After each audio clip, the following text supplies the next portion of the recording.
वक्फ संशोधन अधिनियम 2025 पर सुप्रीम कोर्ट का अहम फैसला सामने आया है। अदालत ने सरकार की कुछ धाराओं पर रोक लगाते हुए 5 साल की इस्लाम प्रैक्टिस वाली शर्त को फिलहाल स्थगित कर दिया है। इतनी बड़ी राहत है। देखिए, माननीय उच्चतम न्यायालय का बहुत शुक्रिया। बड़ी राहत है और बहुत बड़ी राहत है, और मैं पूरे देश को ये कह सकता हूं कि माननीय उच्चतम न्यायालय ने सरकार की साजिश और सरकार की मंशा पे बड़े पैमाने पे अंकुश लगा दिया है। सर, जो फैसला सुप्रीम कोर्ट का है उसको किस तरह से देखते हैं? अभी तो फिलहाल अभी पूरा फैसला पढ़ेंगे, लेकिन जो इनिशियली हम लोगों के पास इन्फॉर्मेशन है उसके हिसाब से बहुत बधाई।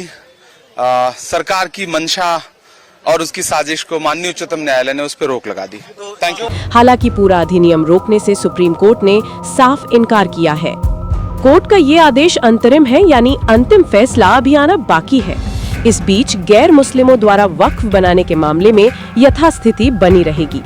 अदालत के इस कदम को कई लोग बड़ी राहत मान रहे हैं और सरकार की मंशा पर सवाल उठाते हुए इसे न्याय की दिशा में कदम बता रहे हैं। अश्विनी उपाध्याय का कहना है कि ये फैसला अंतरिम है और असली लड़ाई अभी बाकी है। फिलहाल अमन पसंद लोगों के लिए ये निर्णय राहत की खबर जरूर है।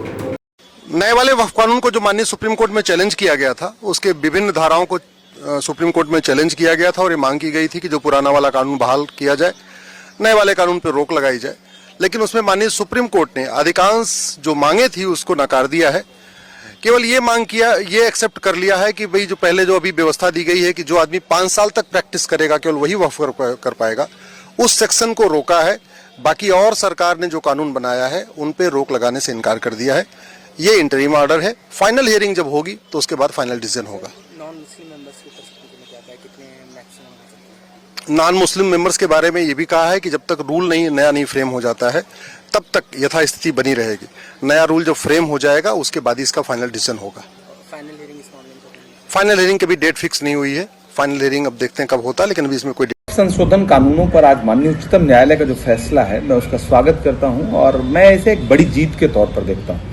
जिस तरह से संसद में कानून ला करके वक्फ की संपत्तियों को लूटने की साजिश सरकार ने की थी, माननीय उच्चतम न्यायालय उस मंशा को समझ रहा है। आज के फैसले में जो कुछ बिंदुओं पर अंतरिम रोक उच्चतम न्यायालय ने लगाई है, वो दर्शाता है कि सरकार की साजिश और सरकार की मंशा इस कानून को, इस अमेंडमेंट को लाने के पीछे जो है, उसको माननीय उच्चतम न्यायालय ने समझा है।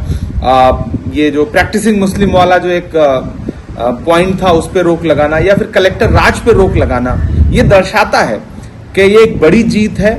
और ये अंतिम फैसला तो नहीं है, लेकिन अंतरिम फैसला जरूर है और ये राहत है उन तमाम याचिकाकर्ताओं के लिए। मैं चूंकि खुद याचिका करता रहा हूं, मैं संसद में भी इस मुद्दे पर लगातार लड़ता रहा हूं, सड़क पर भी लड़ता रहा हूं और माननीय अदालत की चौखट पे भी लड़ रहा हूं। तो मुझे खुशी है कि कोर्ट ने आज हमें एक राहत दी है, एक अच्छा फैसला सुनाया है। आगे ये लड़ाई जारी रहेगी। सरकार को हम उसकी साजिश में, वक्फ की जमीनों को लूट करके धन्ना सेठों को देने की साजिश में हम सरकार को कामयाब नहीं होने देंगे।